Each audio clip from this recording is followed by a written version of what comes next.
Bu hafta sonu izlemek için bir şeyler ararken bu filme rastladım. Afişini gördüğümde ilk başta bir tatil beldesinde bir çocuk ve muhtemelen babasıyla alakalı sıcak bir film olduğunu düşündüm. Yorumlarına bakınca filmin Türkiye'de geçtiğini anladım ve tahmin ettiğimden daha farklı olacağını düşünüp izlemeye başladım. Öyle de oldu.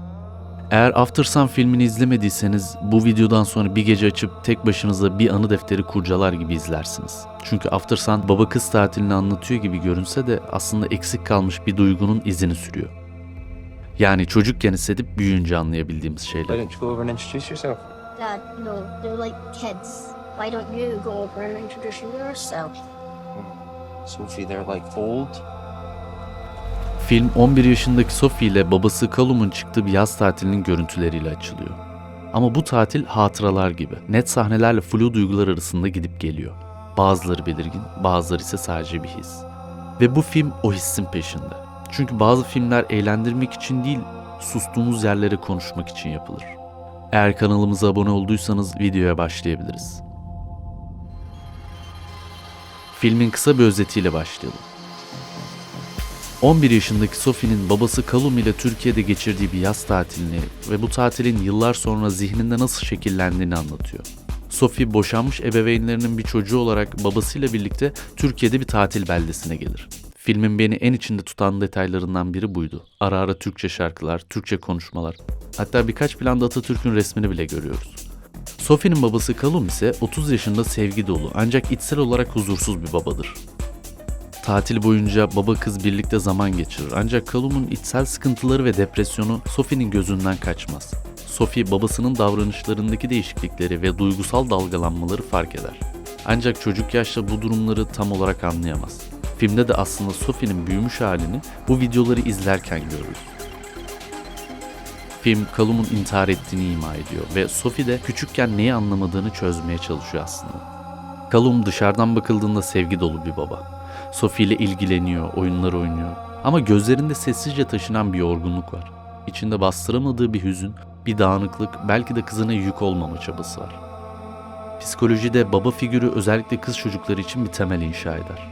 İlk sevilen, ilk hayran olunan, ilk örnek alınan erkek figürüdür.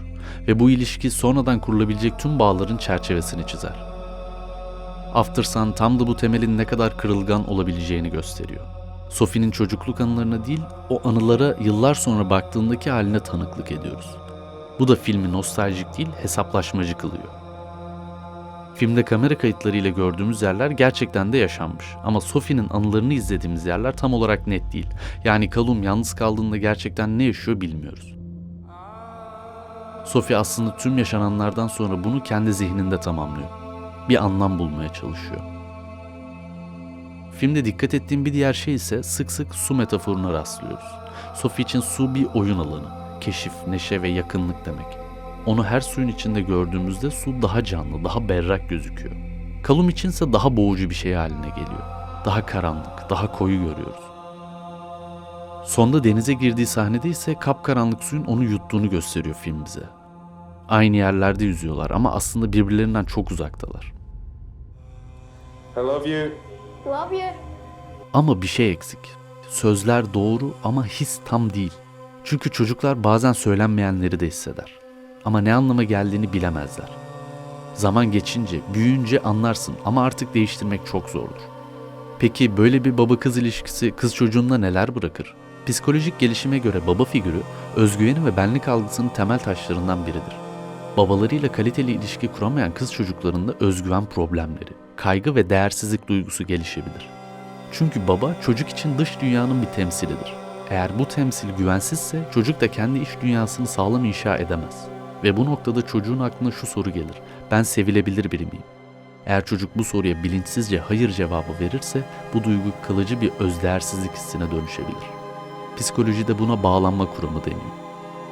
John Bowlby'nin teorisine göre çocuk ile baba arasındaki güvenli bağ, çocuğun ilerideki ilişkilerinde sağlıklı sınırlar kurabilmesini, duygularını ifade edebilmesini ve benlik saygısını doğrudan etkiliyor. Ama bağ eksikse ya da tutarsızsa çocuk bu boşluğu kendi anlam dünyasıyla doldurmaya çalışıyor ve çoğu zaman da o boşluk değersizlik hissiyle kaplanıyor. Bu noktada kültürel yapılar da devreye giriyor. Geleneksel Türk toplumunda babalar çoğunlukla duygularını ifade etmeyen, sevgi yerine disiplinle ilişki kuran figürlerdir. Koruyucudurlar ama dokunmazlar. Yanındadırlar ama duygusal olarak ulaşılmazlardır. Bu mesafeli sevgi anlayışı kız çocuklarında şu inancı besleyebilir. Sevilmek için başarılı olmalıyım, sessiz olmalıyım, sınır aşmamalıyım.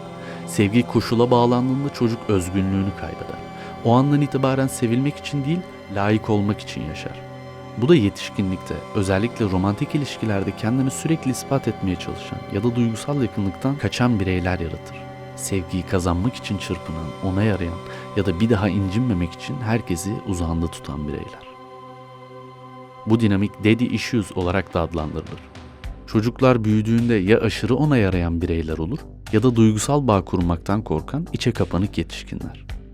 Her iki uçta da bağ kurma becerileri zedelenmiştir. Çünkü güven duygusu çocukken temellenir, eksikse yetişkinlikte tamamen sarsılır. Callum bu tipik modelin birebir temsili olmasa da onun ruh haliyle hareket eden, tutarsız, içe kapanık tavırlarıyla Sophie'ye temkinli bağlanmayı öğretir. Sophie onu ne kadar severse sevsin, içten içe bir mesafe bırakmak zorundadır. Çünkü çok yaklaşmak bir gün daha çok acıtabilir. Sophie'nin Callum'u memnun etme, onu güldürme, onunla uyumlu olma çabası da açıkça gözüküyor. Ama bu yanlış bir durum. Çünkü çocuk ebeveynin duygusal yükünü taşımaya çalışıyorsa artık çocuk değildir. Ve bu yük zamanla bir gölgeye dönüşür. Biri seni sevdiğinde ne zaman gideceksin diye düşünmeye başlarsın. Biri seni anlamaya çalıştığında neden diye sorgularsın. Proper dive, so I told you, I can't. you were diving last year. No, I wasn't. Here. Aftersun bu gölgeyi göstermiyor ama hissettiriyor. Büyüyünce babasını suçlamak yerine geçmişe bakan Sophie, eksik kalan şeyi tamamlamak değil, sadece görmeye çalışıyor. Ve bu affetmekten daha zor bir şey, anlamak. En çok da şu soruyu sorduruyor. Benim hatırladığım şey gerçekten böyle miydi yoksa eksik parçaları ben mi tamamladım? Bazı filmler insanları eğlendirmek için yapılmaz. İnsanların sustuğu yere konuşmak için yapılır. Bu o filmlerden biri. Babasının yeterince sevgisini ve desteğini alamamış insanların içinde bir eksiklik, bir yük oluşur. Ama o yük senin değil. O sevginin eksikliği senin sevilmeye layık olmadığın anlamına gelmez. Sen bir çocuğun yapabileceği her şeyi zaten yaptın. Artık kendine dönme zamanı. Kendi içindeki sesi büyüt. O küçük çocuk hala orada. Hala biri ona sarılsın istiyor. Ne kadar tuhaf görünse de en sağlam bağlardan biri insanın kendisiyle kurduğu bağdır. Ve bu dünyada kendi kendini iyileştirmeyi öğrenen insanlardan daha güçlü çok az şey vardır. Bence geçmişi anlamak, onu değiştirmeye çalışmaktan daha büyük bir adım. Çünkü bazen büyümek, affetmek değil, sadece gerçekten görmekle başlar. Bu tarz videoların devamı için kanalımıza abone olmayı, yorum yazmayı ve beğenmeyi unutmayın. Görüşmek üzere.